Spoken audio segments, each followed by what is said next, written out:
आजकल युवाओं में बार-बार नौकरी बदलने का चलन हो गया है।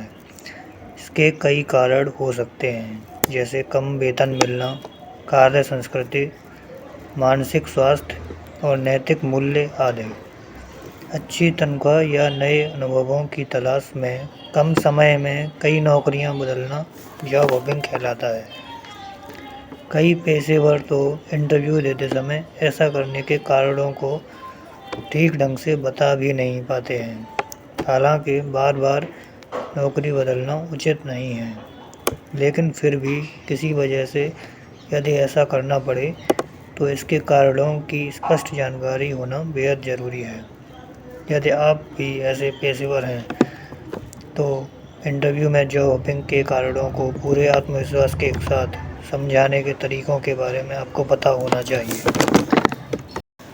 बेशक बड़े शहरों में अच्छी नौकरियां होती हैं, लेकिन वहां का रहन-सहन भी काफ़ी महंगा होता है।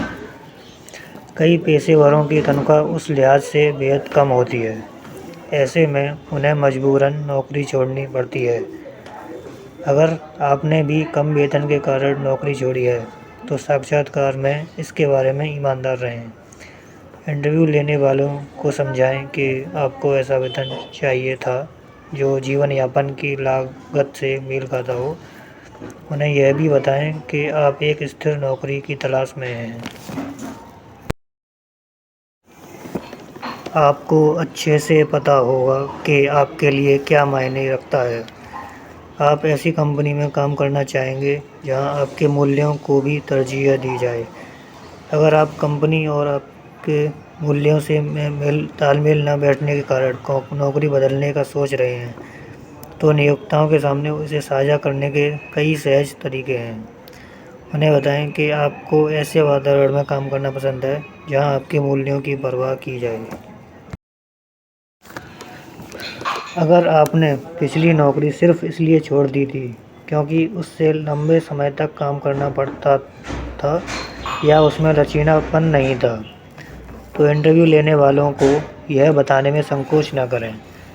आप उनसे कह सकते हैं कि पिछली नौकरी में लगभग 50 से 55 घंटे काम करना आम बात थी। कभी-कभार ओवरटाइम करने से भी कोई गुरेज नहीं था, लेकिन लगातार ऐसा करने से मेरे मानसिक स्वास्थ्य और उत्पादकता को नुकसान पहुंच रहा था। यह भी कहें कि मुझे उम्मीद है कि आपकी कंपनी कर्मचारियों के स्वास्थ्य को तवज्जो देती है और ऐसे में काम करना मेरे लिए एक बेहतरीन अवसर होगा। हो सकता है नौकरी छोड़ने का एक कारण विविधता की कमी और असमानता हो, या कंपनी में आपके विचारों को महत्व न दिया जाता रहा हो। ये किसी जॉब को छोड़ने के वैध कारण माने जाते हैं। साक्षात्कार में आप खुलकर इन पर चर्चा कर सकते हैं।